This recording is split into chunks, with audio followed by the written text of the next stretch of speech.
ये अप्रत्याशित और ये नहीं है क्योंकि अब चुनाव भी है और हमारे कहीं से भी ईडी की रेड नहीं है, ये पूरी तरह से राजनीतिक रेड है। और ये जो रेड है ये पूरी तरह से, क्योंकि मेरे ऊपर बहुत लंबे समय से लोकसभा के पहले से भारतीय जनता पार्टी में शामिल होने का दबाव विभिन्न माध्यमों से कि भारतीय जनता पार्टी में शामिल हो जाए।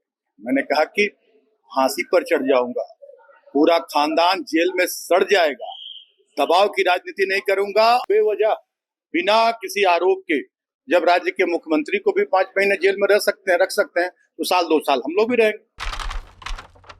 नमस्कार, इस जी न्यूज देख रहे हैं आप और मैं हूं आपके साथ गौरी रानी। झारखंड विधानसभा चुनाव से पहले ईडी की बड़ी कार्रवाई झारखंड में देखने को मिल रही है और एक बार फिर ईडी झारखंड में एक्शन मोड में नजर आ रहा है। आपको बता दूं कि झारखंड में विधानसभा चुनाव होने हैं, कभी भी निर्वाचन आयोग चुनाव की घोषणा कर सकता है और ऐसे में चुनाव से पहले ईडी की ये कार्रवाई ने सियासी गलियारों में हलचलें भी बढ़ा दी है।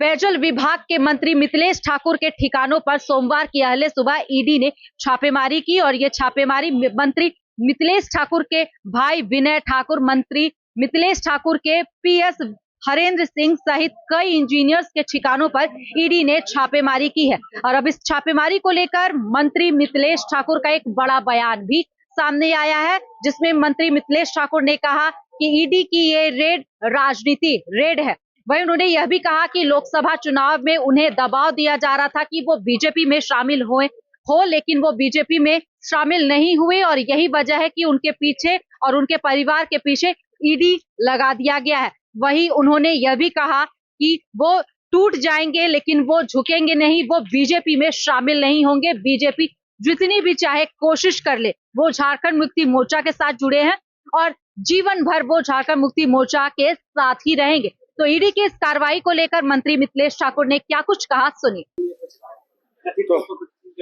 तो निशाना कहाँ है आप लोग अच्छी तरह से समझ रहे हैं और ये इसके तो हम लोग अब यूज टू हो गए।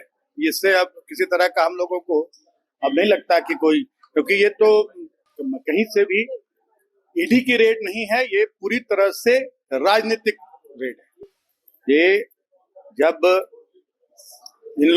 जब जनता की अदालत में देखते हैं कि अब जनता की अदालत में हम पूरी तरह से फेल हो गए, जनता ने इन्हें नकार दिया है पूरी तरह से, तब ये इस तरह का अपना हथकंडा अपनी केंद्रीय एजेंसियों को लगाते हैं।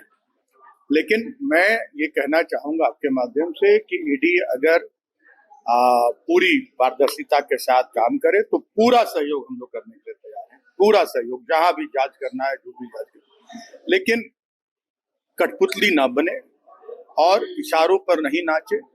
और ये जो रेड है ये पूरी तरह से, क्योंकि मेरे ऊपर बहुत लंबे समय से लोकसभा के पहले से भारतीय जनता पार्टी में शामिल होने का दबाव विभिन्न माध्यमों से, मैं तो कहूंगा कि जो मीडिया चैनल के लोग हैं वो लोग भी मेरे ऊपर दबाव बना रहे थे कि भारतीय जनता पार्टी में शामिल हो जाए। मैंने कहा कि फांसी पर चढ़ जाऊंगा, पूरा खानदान जेल में सड़ जाएगा, दबाव की राजनीति नहीं करूंगा और झारखंड की जनता के साथ किसी तरह का छल धोखा नहीं। और हमारे माननीय मुख्यमंत्री का हम लोग हनुमान है। माननीय मुख्यमंत्री ने जो बीड़ा उठाया है अंतिम पंक्ति के लोगों को हक अधिकार दिलाने का और इस झारखंड के विकास का, उसमें हम लोग भी सहभागी हैं। और इन लोग तो जब बेवजह बिना किसी आरोप के जब राज्य के मुख्यमंत्री को भी 5 महीने जेल में रख सकते हैं तो साल 2 साल हम लोग भी रहेंगे। तो ईडी की छापेमारी ने झारखंड की राजनीति सियासत को तेज कर दिया है, लेकिन आपको बता दूं कि ईडी की इस कार्रवाई को लेकर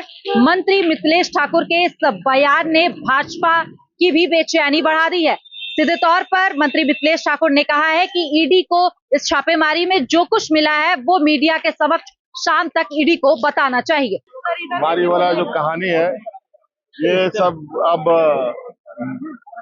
मतलब होता है ना कि ये अप्रत्याशित और ये नहीं है क्योंकि अब चुनाव भी है और हमारे विपक्ष के जो मुख्य सक्रिय कार्यकर्ता लोग हैं अब वो सब बाहर अपना काम में लगे। फिलहाल इस खबर में इतना ही, मुझे दीजिए इजाजत, नमस्कार।